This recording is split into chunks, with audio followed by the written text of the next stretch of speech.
Hi friends, ಇವತ್ತಿನ ವಿಡಿಯೋಲಿ ಯಾರಿಗಾದರೂ ರೋಡಲ್ಲಿ ದುಡ್ಡು, ಹಳೆ ವಾಚ್ ಮತ್ತು ರಿಂಗ್ ಸಿಕ್ಕಿರೋ ಅಂಥ ಉದಾಹರಣೆಗಳು ಬಹಳ ಇದ್ದಾವೆ. ಅದೇ ಥರ ನಾನು ಹೇಳಲು ಹೊರಟಿರೋ ಸ್ಟೋರಿನೂ ಸೇಮ್ ಫ್ರೆಂಡ್ಸ್. ಒಬ್ಬ ಹುಡುಗಿಗೆ ಆಡ್ತಾ ಇರಬೇಕಾದ್ರೆ ಒಂದು ಇಯರಿಂಗ್ ಸಿಗುತ್ತೆ. ಆ ಇಯರಿಂಗ್ ಹಾಕ್ಕೊಂಡ್ಮೇಲೆ ಅವಳ ಜೊತೆ ಆದಂಥ ಹಾರರ್ ಇನ್ಸಿಡೆಂಟ್ ಈ ವಿಡಿಯೋಲಿ ನಿಮಗೆ ಹೇಳ್ತಾ ಹೋಗ್ತೀನಿ. ಕೊನೆವರೆಗೂ ನೋಡಿ ಮತ್ತು ಲಾಸ್ಟಲ್ಲಿ like, share, subscribe and comment ಮಾಡೋದನ್ನ ಮರಿಬೇಡಿ. ಫ್ರೆಂಡ್ಸ್, ಹಳ್ಳಿ ಊರುಗಳಲ್ಲೆಲ್ಲ ಅರಳಿಕಟ್ಟೆ ಅಂತ ಒಂದು ದೊಡ್ಡ ಮರ ಇರುತ್ತೆ. ಆ ಮರದ ಕೆಳಗಡೆ ಜೋಕಾಲಿ ಹಾಕಿರ್ತಾರೆ ಹಿಂದಿನ ಕಾಲದಲ್ಲಿ. ಸಮ್ಮರ್ ಹಾಲಿಡೇಸಲ್ಲಿ ಚಿಕ್ಕ ಹುಡುಗರೆಲ್ಲ ಸೇರಿಬಿಟ್ಟು ಜೋಕಾಲಿ ಆಡ್ತಾ ಇರ್ತಾರೆ. ಈ ಸ್ಟೋರಿಲಿ ಆ ಹುಡುಗಿಯ ಹೆಸರು ಬಂದುಬಿಟ್ಟು ಆಕಾಂಕ್ಷ ಅಂತ ಫ್ರೆಂಡ್ಸ್. ಆಕಾಂಕ್ಷ ಮತ್ತು ಅವಳ ಕೆಲವಷ್ಟು ಫ್ರೆಂಡ್ಸ್ ಸೇರಿಬಿಟ್ಟು ಅರಳಿಕಟ್ಟೆ ಹತ್ರ ಇರೋಂಥ ಜೋಕಾಲಿ ಹತ್ರ ಸಾಯಂಕಾಲ ಹೊತ್ತು ಜೋಕಾಲಿಲಿ ಆಡ್ತಾ ಇರ್ತಾರೆ. ಆಕಾಂಕ್ಷ ಸ್ವಲ್ಪ ಹೊತ್ತು ಜೋಕಾಲಿ ಆಡಿ ಸ್ವಲ್ಪ ದೂರದಲ್ಲಿ ಬಂದು ಕೂತ್ಕೋತಾಳೆ. ಚಿಕ್ಕ ಹುಡುಗರಿಗೆ ಕಾಲನ್ನ ಜಾಡಿಸೋ ಅಭ್ಯಾಸ ಇರುತ್ತಲ್ಲ ಫ್ರೆಂಡ್ಸ್, ಅದೇ ಥರ ಜಾಡಿಸ್ತಾ ಕೂತಿರ್ತಾಳೆ. ಆಗ ಸಡನ್ನಾಗಿ ಅವಳ ಕಾಲು ಕೆಳಗಡೆ ಒಂದು ಇಯರಿಂಗ್ ಕಾಣಿಸುತ್ತೆ. ಆಕಾಂಕ್ಷ ಆ ಇಯರಿಂಗ್ನ ನೋಡಿಬಿಟ್ಟು ತಗೋತಾಳೆ. ಮತ್ತು ಅವಳ ಫ್ರೆಂಡ್ಸ್ಗೆ ಹೇಳಲ್ಲ. ಅದನ್ನು ತಗೊಂಡೋಗ್ಬಿಟ್ಟು ಅವ್ರ ಅಮ್ಮಗೆ ತೋರಿಸ್ತಾಳೆ. ಅವ್ರ ಅಮ್ಮಗೆ ತೋರಿಸ್ತಾ ಹೇಳ್ತಾಳೆ, ಅಮ್ಮ, ಈ ಇಯರಿಂಗ್ ನಾನು ಕಾಲನ್ನ ಜಾಡಿಸ್ತಾ ಇರಬೇಕಾದ್ರೆ ಜೋಕಾಲಿ ಹತ್ರ ಸಿಕ್ತು ಅಂತ.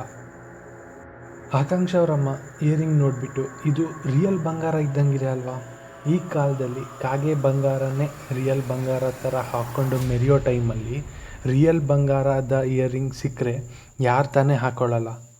ಆದರೆ ಆಕಾಂಕ್ಷಗೆ ಇದು ಬಹಳ ದೊಡ್ಡ ಪೆಟ್ಟು ಬೀಳುತ್ತೆ ಅಂತ ಅವರಮ್ಮಗಾಗಲಿ ಆಕಾಂಕ್ಷಗಾಗಲಿ ಗೊತ್ತಿರಲ್ಲ ಫ್ರೆಂಡ್ಸ್. ಆಕಾಂಕ್ಷ ಆ ಇಯರಿಂಗ್ ಹಾಕ್ಕೊಂಡ್ಮೇಲೆ ಅವಳ ಆರೋಗ್ಯ ದಿನದಿಂದ ದಿನಕ್ಕೆ ವೀಕ್ ಆಗ್ತಾ ಇರುತ್ತೆ. ಅವ್ರ ಪೇರೆಂಟ್ಸ್ ಡಾಕ್ಟರಿಗೆ ತೋರಿಸ್ತಾರೆ. ಏನೂ ಇಲ್ಲ, ಜ್ವರ, ಕೆಮ್ಮು, ನೆಗಡಿ ಅಂತ ಹೇಳಿಬಿಟ್ಟು ಟ್ಯಾಬ್ಲೆಟ್ ಆ್ಯಂಡ್ ಇಂಜೆಕ್ಷನ್ಸ್ ಕೊಡ್ತಾ ಇರ್ತಾರೆ. ಮೆಡಿಸಿನ್ಸ್ ತೊಗೊಂಡ್ಮೇಲೆ ಸ್ವಲ್ಪ ಹೊತ್ತು ಚೆನ್ನಾಗಿ ಇರ್ತಾಳೆ. ಆಮೇಲೆ ಸೇಮ್ ರಾತ್ರಿಯೆಲ್ಲ ನಿದ್ದೆನೇ ಮಾಡ್ತಾ ಇರಲ್ಲ. ಮತ್ತು ಸಡನ್ನಾಗಿ ನಿದ್ದೆಯಿಂದ ಎದ್ದಾಳ್ಬಿಟ್ಟು ಜೋರಾಗಿ ಚೀರ್ತಾ ಇರ್ತಾಳೆ. ಅವಳು ಹಾಕ್ಕೊಂಡಂಥ ಇಯರಿಂಗ್ ಕಿವಿನ ಇಟ್ಕೊಂಡ್ಬಿಟ್ಟು ಜೋರಾಗಿ ಚೀರ್ತಾ ಇರ್ತಾಳೆ. ನೆಕ್ಸ್ಟ್ ದಿನ ಅವರಮ್ಮ ಮತ್ತು ಅವರಜ್ಜಿ ಆ ಇಯರಿಂಗ್ನ ಬಿಚ್ಚಿಸ್ಬಿಟ್ಟು ದೃಷ್ಟಿ ಆಗಿದೆ ಏನೋ ಅಂತ ಹೇಳಿಬಿಟ್ಟು ತಿಳ್ಕೊಂಡು ದೃಷ್ಟಿ ಎಲ್ಲ ತೆಗೆಸ್ತಾರೆ ಫ್ರೆಂಡ್ಸ್. ಆದರೆ ಏನೂ ಪ್ರಯೋಜನ ಇಲ್ಲ. ಮತ್ತೆ ಅದೇ ಥರ ಆಗ್ತಾ ಇರುತ್ತೆ.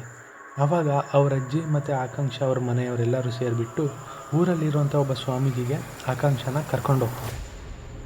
ಈ ಸ್ವಾಮೀಜಿ ಸ್ವಲ್ಪ ಇಂತಹ ಆ್ಯಕ್ಟಿವಿಟೀಸಲ್ಲಿ ಫೇಮಸ್ ಆಗಿರ್ತಾರೆ. ಯಾರಿಗಾದರೂ ದೆವ್ವ ಹಿಡಿದಿದ್ರೆ ಅದನ್ನ ಬಿಡಿಸೋದು ಮತ್ತು ಅವ್ರಿಗೆ ಪರಿಹಾರ ಕೊಡೋದು ಅಂಥದ್ರಲ್ಲಿ ಅವರು ಬಹಳ ಫೇಮಸ್ ಆಗಿರ್ತಾರೆ.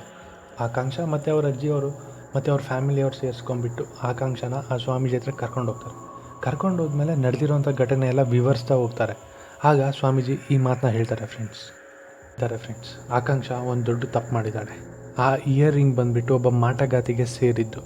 ಆ ಇಯರಿಂಗ್ನ ತೊಗೊಂಡಿದ್ದಲ್ದೆ ಇವಳು ಧರಿಸಿದ್ದಾಳೆ ಅಂತ ಹೇಳ್ತಾರೆ. ಇದನ್ನು ಕೇಳಿಬಿಟ್ಟು ಅಜ್ಜಿ ಮತ್ತು ಅವ್ರ ಮನೆಯವರು ತುಂಬಾ ಶಾಕಿಗೆ ಒಳಗಾಗ್ತಾರೆ ಮತ್ತು ಭಯಭೀತರಾಗಿರ್ತಾರೆ. ಸ್ವಾಮೀಜಿ ಹೇಳ್ತಾ ಹೋಗ್ತಾರೆ ಫ್ರೆಂಡ್ಸ್, ಒಂದು 20-30 ವರ್ಷದ ಕೆಳಗೆ ಈ ಆಲದ ಮರದ ಕೆಳಗೆ ಒಂದು ಮನೆ ಇತ್ತು. ಆ ಮನೆಯಲ್ಲಿ ಒಬ್ಬ ಮಾಟಗಾತಿ ಮತ್ತು ಅವಳ ಗಂಡ ಇಬ್ಬರು ವಾಸ ಮಾಡ್ತಾಯಿದ್ರು ಅಂತ ಸ್ವಾಮೀಜಿ ಆ ಫ್ಯಾಮಿಲಿಗೆ ಹೇಳ್ತಾ ಹೋಗ್ತಾರೆ. ಈ ಮಾಟಗಾತಿ ಮಾಟ ಮಂತ್ರ ಮಾಡೋದು ಅವಳ ಗಂಡನಿಗೆ ಇಷ್ಟ ಇರಲ್ಲ ಫ್ರೆಂಡ್ಸ್. ಒಂದಿನ ಇವರಿಬ್ಬರು ಜೋರು ಜಗಳ ಆಗುತ್ತೆ. ಆಗ ಅವಳ ಗಂಡ ಇದ್ದಕ್ಕಿದ್ದಂಗೆ ಆ ಮಾಟಗಾತಿಯ ತಲೆಗೆ ಹೊಡೆದು ಬಿಡ್ತಾನೆ. ಹೊಡೆದಿದ್ದ ತಕ್ಷಣ ಆ ಮಾಟಗಾತಿ ಅಲ್ಲೇ ತಲೆ ಸುತ್ತಿ ಬಿದ್ದು ಸತ್ತು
ಅನ್ನೋದನ್ನ ಒಂದ್ಸರಿ ಯೋಚನೆ ಮಾಡಿ.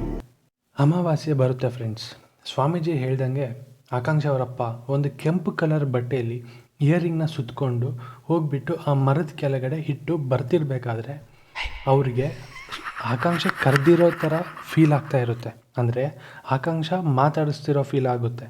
ಇನ್ನೇನು ಅವರಪ್ಪ ತಿರುಗಿ ನೋಡಬೇಕು, ಆಗ ಅವರಪ್ಪಗೆ ಸ್ವಾಮೀಜಿ ಹೇಳಿರೋ ಮಾತು ಜ್ಞಾಪಕಕ್ಕೆ ಬರುತ್ತೆ. ಹಿಂದೆ ನೋಡದೆ ವಾಪಸ್ ಹಾಗೆ ಬರ್ತಾರೆ ಫ್ರೆಂಡ್ಸ್. ಮತ್ತು ಸ್ವಾಮೀಜಿ ಹೋಮ ಹವನ ಮಾಡಿದ ಮೇಲೆ ಆಕಾಂಕ್ಷ ಸ್ವಲ್ಪ ಚೇತರಿಕೆ ಕಾಣಿಸುತ್ತೆ. ಆಕಾಂಕ್ಷದ ಹೆಲ್ತಲ್ಲಿ ಸ್ವಲ್ಪ ಚೇತರಿಕೆ ಕಾಣಿಸುತ್ತೆ ಫ್ರೆಂಡ್ಸ್. ಅವತ್ತೇ ಫಸ್ಟ್ ಆ್ಯಂಡ್ ಲಾಸ್ಟ್ ಆ ಜಾಗಕ್ಕೆ ಆಕಾಂಕ್ಷ ಹೋಗೇ ಇಲ್ಲ ಮತ್ತು ಜೋಕಾಲಿ ಆಡೋಕ್ಕೂ ಯೋಚನೆನೂ ಮಾಡಿಲ್ಲ. ಇದಾಗಿತ್ತು ಇವತ್ತಿನ ಹಾರರ್ ಸ್ಟೋರಿ.